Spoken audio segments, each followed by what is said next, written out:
So I mean, all of the speakers basically talk about as a man, you want to be masculine, you want to be result driven, you want to have a purpose. But meanwhile, you want to be playful with women. So for me, having a sense of purpose within me is good, but it kind of hinders me from being playful with women because when I'm interacting with her, basically, I'm here to do what I'm doing, and then just like it's like Johnny said, you're like you're bigger, you know, dangerous creature coming up to a woman, you kind of creeps her out. So is there any uh, thing or like your advice, something I can do to maintain a playful vibe while not losing a sense of purpose? Yeah, I'll jump because I have the mic and I was asked. Quite honestly, I cannot be playful when I'm terribly serious. And when I'm taking myself seriously, I'm not very playful. And so, in that regard, if I want to actually slip into a playful mentality or flirt and play, I think of a little boy, and particularly myself as a little boy. How would I have interacted with the ideal little girl? The kind of the teasing, the playfulness, the tension, the push pull, and then the real honest, innocent desire to enjoy the moment without expectations that it's going to lead somewhere sexually or something else. The other is I'll play like what would her cat do? And one of the things is I'll knock kind of a cup towards the edge of a shelf or a table and push it right to the edge, and then be willing to kind of push a little bit more, just to develop tension, and see if she course corrects, and then ultimately. If she doesn't, I'll be willing to push the thing off the damn table if it's got, even if it's filled, just to be playful, and then sit down and jump up and go. Now that's why we can't have nice things. And again, but I can't do that when I'm being really serious. So being able to handle the dialectic tension of between two kind of polar elements of being terribly serious, directed, and focused, and dedicated to that, driven, and then being playful and being able to throttle back and forth. I'm just not all go. I do throttle. It's almost like driving a car where you can actually use a stick shift, work the clutch, work the gas, and actually run that machine. And that's typically how I approach it. That was for Socrates and Johnny and Eric, I think. Good. Sit down There is there used to be a very brilliant psychotherapist named Eric Byrne who wrote about something called transactional analysis. He wrote a book called Games People Play, which is a wonderful treatise on this. It explains that everyone tends to be in one of three different states through which they'll move during the course of their interactions with other people.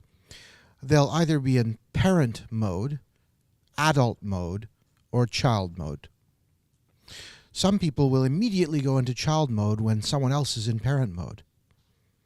The parent mode person takes responsibility for everything and becomes driven by, you want to call it, the superego. They expect things from the other person and criticize them and try and control them. And sometimes the oppositional, defiant nature of people will put them into child mode. So, nah, I'm not listening to you, or whichever.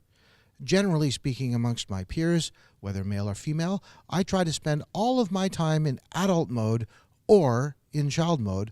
I never, ever go into parent mode. There's no value there for me, no interest in spending time with people who make me feel I should go into parent mode. And I spend no time with people who go into parent mode around me because I am not willing to have someone try and raise me. When I have to be serious, I'm in adult mode, but it's a very lightweight thing. I don't take things that don't need to be taken seriously. Life is actually very lightweight. Okay? There are a few things where a decision you make is either going to cost someone their life if it's a wrong decision or tremendously set you back. And generally, most decisions are reasoned, rational, will likely have the outcome you want, and if it doesn't look like that's working, you simply go back and course correct.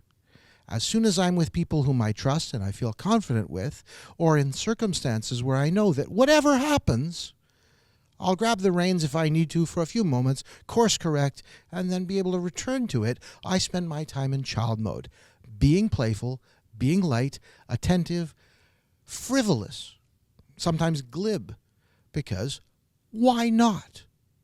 I know that if the bad shit comes down, I will instantaneously transition to taking care of things as an adult does.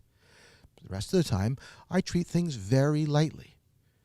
Anyone who spent any time with me will tell you I'm constantly joking. I don't take things seriously unless it's absolutely necessary. And it's very rarely absolutely necessary. This doesn't mean I'm trivial. I accomplish a shitload. I take care of all sorts of people. I'm constantly doing the best I can for everyone. But I do this without it being heavy. Do you follow?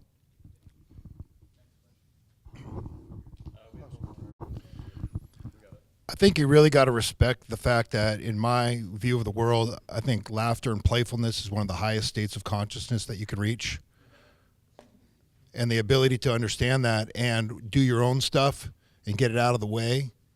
And when you do that, you open up other space for other people, because when you have your shit handled, there's a certain level of fulfillment there. And when you're fulfilled and you're handling the stuff that you need to handle, it's good. You have more abundance to give. You have more laughter to give. When you don't do the shit that you're supposed to do, then you get caught up into the rat race and life becomes serious, becomes stressful, and then it's hard to find that laughter and their playfulness. So the more you take care of your shit, the more you look forward to, bringing one of the highest states, playfulness and laughter upon mankind and womankind. Okay, you're doing them a service. When they laugh, it is one of the most healing things that can go on in a person's life. And so when you really look at it, like you're bringing them such a gift, because so many people are stressed out in life. When you can get them laughing, when you can get them to say, hey, life's not as serious as you think it is, because it's a nightmare to think that life is serious, especially this day and age. We're all being tested right now to come up with our best forms of self that will be able to laugh at this and understand that, it's just a big cosmic fucking joke on some level, but it's not. The faster you realize that laughter and, like I said, playfulness, you're bringing such a wonderful treasure and gift to a person that they appreciate it. That's why a lot of women like to hang out with me, because I get them laughing. I get them out of, I short circuit that seriousness that they have.